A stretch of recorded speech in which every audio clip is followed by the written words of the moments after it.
Hello and welcome. We're the Bitches with Beards, and we love to talk all things culture. On this podcast, we chat our top 3 cultural moments of the week. It's the Cultural Three-Way. I'm Daniel. And I'm Max. We saw you from across the bar. And we really enjoyed your vibes. Cheers. Cheers.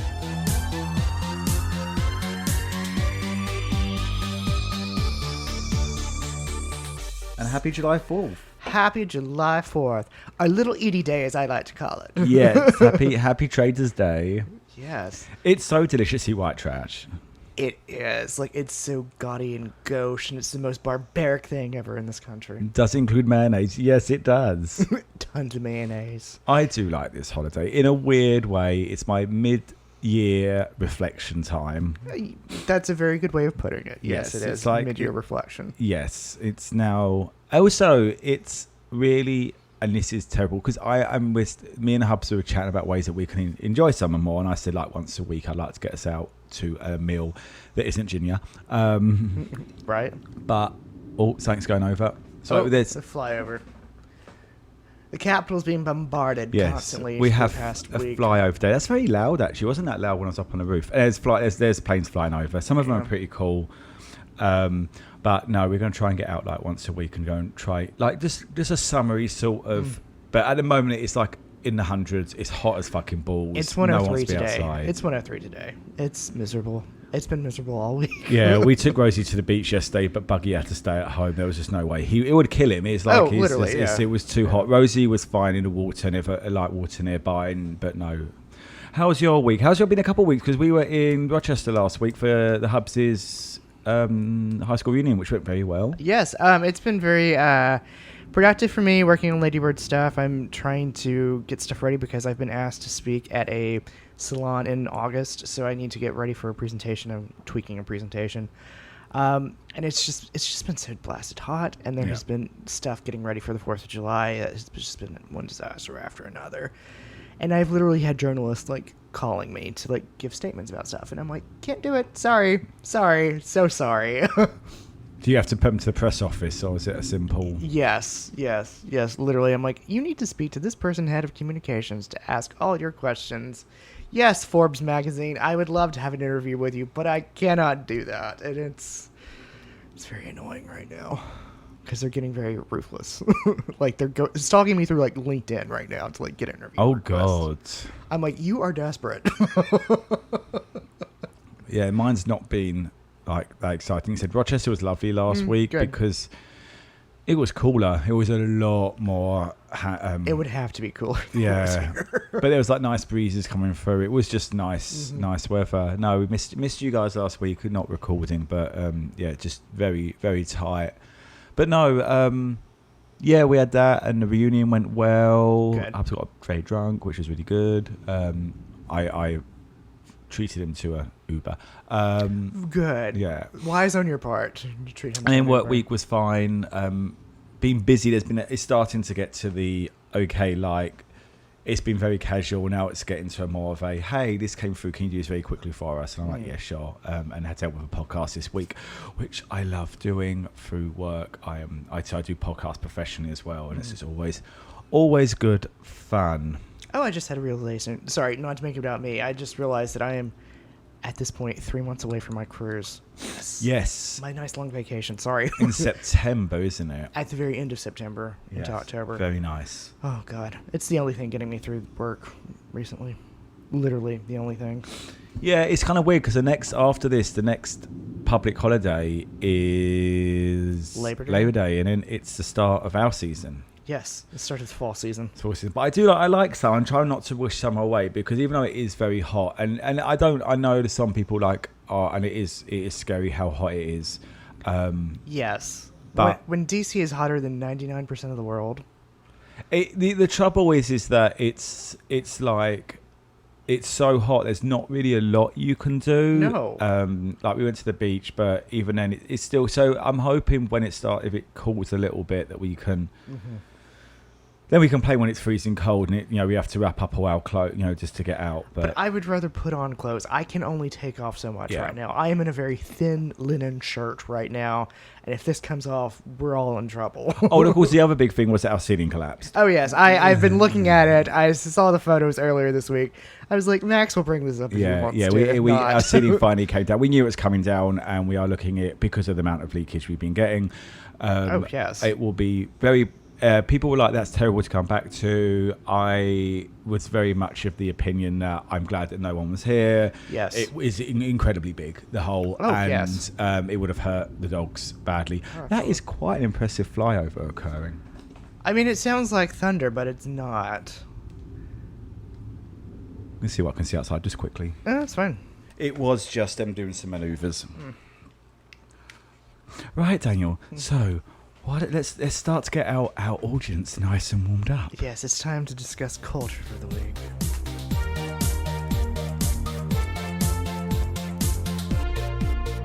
Right, so Daniel, what has been culture for you? The culture for me this week, I finished a book actually last week, but I'm going to count it as culture for this week.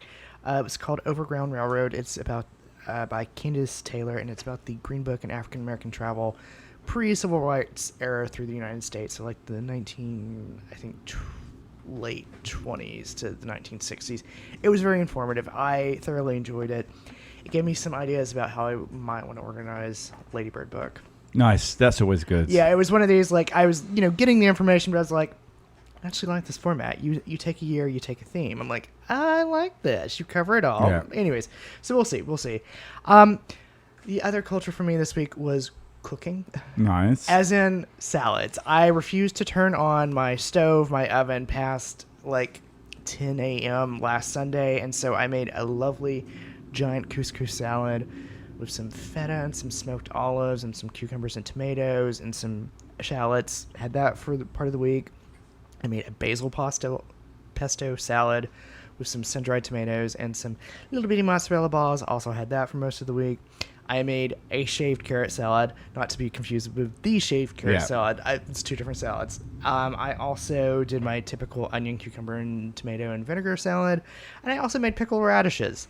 I was one of these, I am not turning on anything I completely to cook. understand that. It was just not worth it. So another aspect of culture that we'll talk about later is Madonna, and I'm just going to leave it at that. And have an honorable mention of the Hugo Spritz that I had on Thursday to celebrate the fact that I'm not having to deal with any of this fireworks nonsense. And then the musical 1776 as my annual 4th of July listen. I know you have, Jesus Christ Superstar for Easter. Mine is 1776 on the 4th. So there we go. But what was culture for you this week? Yeah, so culture for me was a couple of movies because we are... sorry, what was it? I went to see Leviticus last week. yes. That's a horror movie based around conversion therapy. Mm-hmm. And yeah, it was pretty. Actually, it's kind of sweet in places, but it's very dark. It's quite scary. Made a few people jump in the audience. Australian horror movie. Highly recommend it. Everyone's raving at the moment about Obsession. I think this is. Obsession is a really great movie. Who was in Obsession? Sorry. Obsession didn't have a big name cast. It was a very small A24 one about someone that wishes someone would love them. Oh yes, I do remember this one. Sorry. And everyone's raving about it. I liked it, but I didn't think it did anything above what I haven't seen. I think it shows a really strong director who I would definitely watch in future. So yeah, but no, Leviticus was definitely, I felt a more original concept, and I really liked it. Went to see Supergirl. I think everyone's probably been reading a lot of like shit about it, and also the backlash coming for the shit where people are saying actually it's a very strong movie. It's just getting a lot of double standards involved, which I firmly agree with. I really loved it. It's a smaller scale to Superman. It's definitely more of a meditation on grief, but it's a lot of more of a Western. I would highly recommend. So yeah, if you are in a position to, I would definitely get out there and go and see it. I did read a couple of books this week, but I do think actually I really have been loving Rivals, the series on Hulu based on a Julie Cooper book. I started watching it when the Hubs was away and then kind of stopped and said I really kind of watch this with you. It's set in like English country in the Cotswolds around a TV station and the various people and the neighbours involved. Really just so well done. A bit trashy, bit soapy, lots of bonking, as they would say.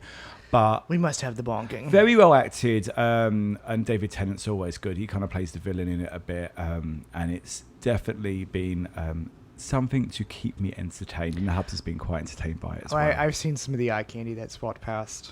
Yes, no, some of it is been rather good. Good. Right then, Daniel.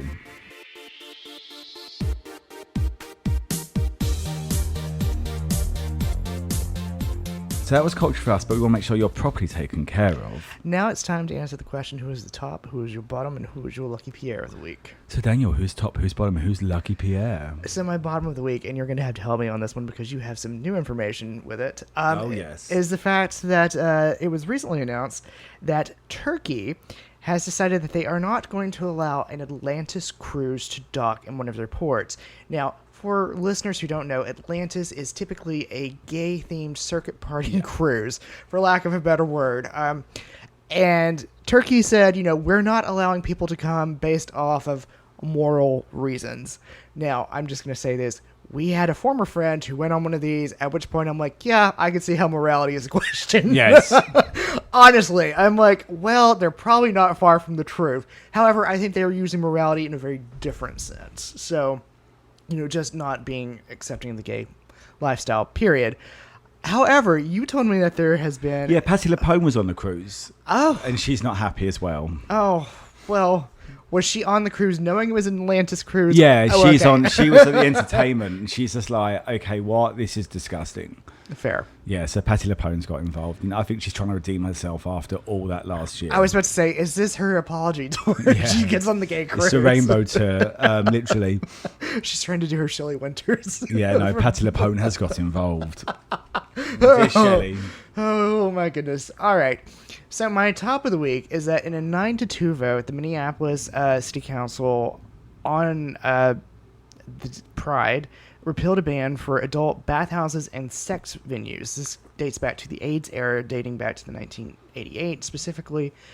And the reason why this is a big deal is that bathhouses are important spaces for people to explore their sexuality with no pressure, no judgment, no, it's a way of finding out who you are. And I don't say that you have to go to one, but I'm saying it does offer that third space for people who are questioning their sexual identity. So I do think it's a good thing that we have gotten to this point that we're like, you know what, let's take away this ban.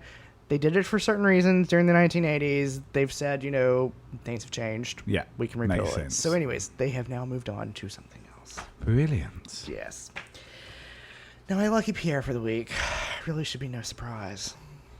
Someone got hitched. They did. They got hitched yesterday, so it was breaking news. It's been very talked about with a lot of what's going on, what's happening, what's occurring. And it's one of these, it's interesting because not a lot is actually getting out, but stuff can be inferred. So for those who live under a rock, Taylor Swift and Travis Kelce got married at Madison Square Gardens in New York City yesterday, July 3rd. And you can go down the conspiracy hole as to what is going on with the numerology of, if you add up the numbers, it's lover. And if you add up the song, it's also lover. And which is not against Taylor's actual thing to do. Right, which is not against her MO or anything like that. But I'm just like, I don't think that this is what happened. I think she loves the 4th of July. I think she was just like, let's do it the 4th of July weekend. Like, it made sense. It did make sense. It made a lot of sense. So what we do know is that the attendants of the wedding for them were their brothers. So Austin and Jason were standing up there, and there was no one else. Yes. No one else in the bridal party. There was no other bridesmaids. There was no other best men or anything like that. It was just the siblings, which I think is very sweet and very nice. We do know that Adam Sandler was the officiant, which is choice. You can imagine him going down all the mutual friends they have, and of course, and then Taylor's like, "What celebrities do you know?" Blah blah blah. We get to Adam Sandler. Please tell me it's not Adam Sandler. I mean, I'm actually a little bit surprised that Colbert wasn't it, because they actually have a really good relationship, and it's like, oh. But anyways, Adam Sandler was the officiant, is what we know. We do know that they were dressed in Christian Dior haute couture. We do know that Anderson, the head of Dior, was the one who actually dressed them. The dress has been leaked. The suit has been leaked. Stunning. Very simple, but stunning. Who leaked the photos in the end? I don't know who leaked the photos in the end, but there were some that were caught from outside of Madison Square Gardens. She didn't arrive in a drinks trolley again. No, well, I think she did arrive in a drinks trolley, but she was by a window like after the ceremony, and like they were able to catch a photo at that point. We do know it was at Madison Square Gardens that there was 1,000 in attendance. It was just gorgeous looking. Like the venue, what I have seen from the leaked photos, it was very much like one of her sets, but it was very well put together sets from like the Eras tour. Like I thought it was stunningly done. We do know that some big names were in attendance. We know Hugh Grant was there. We know that Mariska Hargitay was there. Oh, of course, but I think that she needed to heal America. Right. We do know that the interesting thing is that Chloe Claus showed up there, who was the former best friend from Bad Blood type situation. She's the one that's married to Jared Kushner's brother. So, which she has been doing an apology tour this week. Did any of the... Now, do we know who of the Chiefs? Because you've got Butt Licker, and... So here's the thing. I haven't seen anyone leak any of his teammates. Yeah. Being there. Because a couple of them are Trumpy. Like, yes. And I'm kind of... I don't know... Yeah, it's rather interesting. There have been a lot of rumors that maybe, Madison Square Gardens is because she's going to record it and it's going to be released. I don't think she's going to do that. No, I think it's because she had 1,000 people and there wasn't a big enough venue elsewhere to do it. Because I don't know of any place that you could have the service occur and then have that many people and have it like semi-seat. Like you're going to have to take Madison Square Garden. Yeah, are they going to do a smaller venue? Because what was the whole story about this other venue? I don't know about the entire Rhode Island thing because there was the hotel resort that was near Holiday House that was supposedly... Yeah. So I don't know if she was renting that to put everyone off the scent that it was going to be Madison Square Garden. Or are they going to do a smaller little one or something? Or they might. They might do something more intimate, but I mean, they're married. Yeah, Elmo tweeted about it. And there was, Prince William was on the New Heights podcast this week, and apparently he and Kate somehow met them prior to the wedding. The rumors are flying. Yeah. And I'm just adding to the rumor mill at this point. No, it seems, it's going to be very interesting when the details start to slowly emerge and what if they do emerge and what they're... I think they will emerge. I think it'll be a controlled emerge. I feel that there's probably a photo spread that's going to be in Vanity Fair or Vogue or something like that. Yeah, I know, like I said, a lot of the Chiefs, there's issues with, MAGA, and I don't feel... It's kind of hard because you've got a situation where he's on a team and coercion, they have to mesh. They have to get along. But I do kind of wonder as well if when you have the reason for like a big venue and a lot of people is that you can kind of like you can get everyone together under the same roof without actually having to have people, mingle. Yeah. Because I think if she had an intimate wedding of 50 or whatever and a couple of them were Trumpy, people would be like, well, why them? But then it's like, well, no, he just invited some workmates along, and one of them there's always that dick workmate. Right. I think it sounded lovely. Yeah. I know it's probably not kind of the wedding she may have always wanted. The Haim sisters should have been bridesmaids, in my personal opinion. Or Selena Gomez. No, I don't think Selena Gomez is. Or Abigail. Abigail should have been. Yeah, Abigail. Her best friend, Abigail. No, I do think the Haim should have just been flower girls. They can walk up doing, I want you back. Yeah, that does. I would love to. I want to see what it looks like, just to see what a Madison Square Garden wedding looks like, to be honest. The photos that have leaked, it was actually tastefully done. It didn't look like you were in the middle of like an auditorium, situation like that. It was very much, they had backlit everything, so like it was dark surrounding like the set where the seating was occurring, and it made sense doing it like that. Would I say it felt intimate? Probably not. Probably not the most intimate by any stretch of the imagination. There's that guy walking about with the beers going, do you want to... Right, like how intimate can you be with 1,000 of your close friends? I don't know. Were the Bezos there at all? Or is there room? Like, I have no clue. AMC have got... I think the head of AMC was there. Yes, because that was all to do with the... AMC put a message up. Mm-hmm. I think that was to do with I think they were invited because of that landmark deal done with them regarding Eras, because they funded the Eras to their video. Yeah, probably. Well, good for them. Yes. Long live, to quote Taylor Swift. Long live.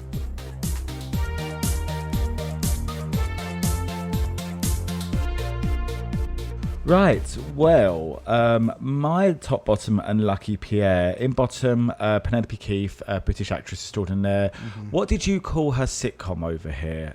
So there was Good Neighbors, and then there was To the Manor Born. Yes, so The Good Life, we had it was our one, and I'd never seen To the Manor Born. I love that one. I think it's on BritBox, so I think I might go through it. Yeah, it's 2 seasons, but it was very well done. Yeah, no, I like The Good Life, but no, and my idiot brother, dickhead brother, he used to work near where she lived, and would see her when he was going home. At the station, she'd be getting the train into London to see whatever play, because she was very much a consumer of theatre. Yes, but we love Penelope Keith. Yes. So please check her out. She was one of those Margot. Yes, very witty, very funny. Funny, sort of had an upper crust about her, but could kind of take the piss out of it. Yeah. But no, very much going to be very, very sadly missed. Yes.